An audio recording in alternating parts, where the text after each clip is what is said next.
சிவனின் திரிசூலம். சிவனின் திரிசூலம் 3 சக்திகளை குறிக்கிறது. அவை கிரியா சக்தி, ஞான சக்தி, இச்சா சக்திகளாகும்.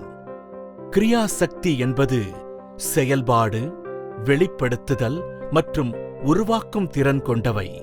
ஞான சக்தி என்பது சனாதன தர்மத்தில் உள்ள பல குறியீட்டு பிரதிநிதித்துவங்கள். இச்சா சக்தி என்பது கிரியா மற்றும் ஞான சக்தி ஆகியவற்றுக்கு இடையேயான உறவை வெளிப்படுத்த முயல்கிறது. 3 சக்திகளையும் ஒன்றன் பின் ஒன்றாக ஒரே நாளில் தரிசனம் செய்வது, குறிப்பாக வெள்ளிக்கிழமையன்று வரும் பௌர்ணமி நாளில் தரிசனம் செய்வது மங்களகரமானதாக கருதப்படுகிறது. 3 கோவில்களிலும் உள்ள தேவியின் வடிவம் ஒரே மாதிரியாக உள்ளது. முதலில் தரிசிக்க வேண்டிய சக்தி திருவுடையம்மன்.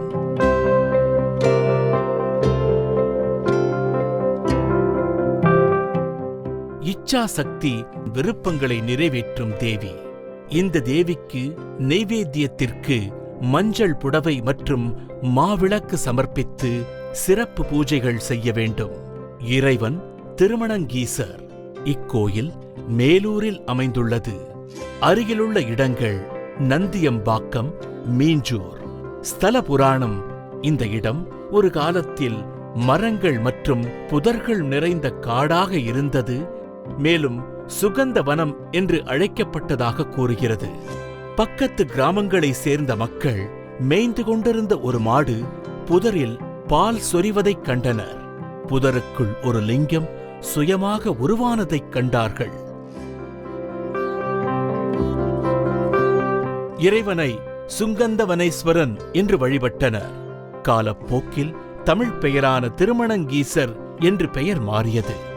அப்பர், சுந்தரர், மாணிக்கவாசகர், சூரியன், பரிரவர், வீரபத்ரர் ஆகியோருக்கு இங்கு சன்னதிகள் உள்ளன.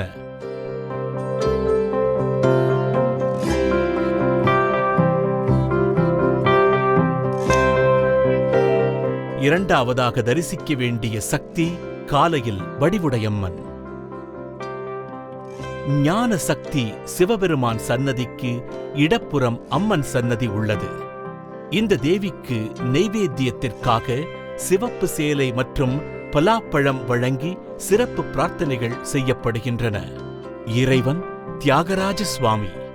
அவர் ஆதிபுரீஸ்வரர், வான்மீகநாதர், காரணவிடங்கர், பதம்பக்கநாதர், மாணிக்க தியாகர், திருவொற்றீஸ்வரன் போன்ற பிற பெயர்களாலும் அறியப்படுகிறார். சென்னை திருவொற்றியூரில் இக்கோயில் அமைந்துள்ளது. 4 சைவ மகான்களில் ஒருவரான சுந்தரர் மகிழம்பூ மரத்தை சாட்சியாகக் கொண்ட இக்கோயிலில் சங்கிலியாரை மணந்தார். அந்த மரம் இன்று வரை நிற்கிறது. வெளிப்பிரகாரத்தில் விநாயகர், பாலசுப்பிரமணியர், குழந்தை சிவன், வளர்காளி அம்மன் சன்னதிகள் உள்ளன. உள்பிரகாரத்தில் 63 சைவ மகான்களான ஆதிசங்கரரின் சன்னதிகள் உள்ளன. 27 நட்சத்திரங்களுக்கும் ஒவ்வொன்று என வரிசையாக 27 லிங்கங்கள் உள்ளன. மூன்றாவதாக தரிசிக்க வேண்டிய சக்தி மாலையில் கொடியிடையம்மன் கிரியா சக்தி. நெய்வேத்தியத்திற்காக பச்சை புடவை மற்றும் வாழைப்பழம் சமர்ப்பித்து இந்த தேவிக்கு சிறப்பு பூஜைகள் செய்யப்படுகின்றன. இறைவன் மாசிலாமணீஸ்வரர். அம்பத்தூர் ஆவடிக்கு அருகில் உள்ள திருமுல்லை வாயிலில் இக்கோயில் அமைந்துள்ளது. ஸ்தல புராணம்: தொண்டைமான் தொண்டை மண்டலத்தை ஆண்டபோது மக்கள் கட்டுக்கடங்காத கும்பல்களால் சித்திரவதை செய்யப்பட்டனர். அவர்களை அழிக்க அரசன் புறப்பட்டான். ஆனால் மந்திரங்கள் மற்றும் தந்திரங்களின் மூலம் எதிர்மறை சக்திகளின் ஆதரவை பெற்ற அவர்கள் மிகவும் சக்தி வாய்ந்தவர்களாக இருந்தனர். திரும்பி வரும் வழியில் அரசனின் யானையின் கால் முல்லைக் கொடியில் சிக்கியது. மன்னன் தன் வாளால் அக்கொடிகளை வெட்ட முயன்றான். அந்த இடத்திலிருந்து இரத்தம் துளிர்க்க ஆரம்பித்தது.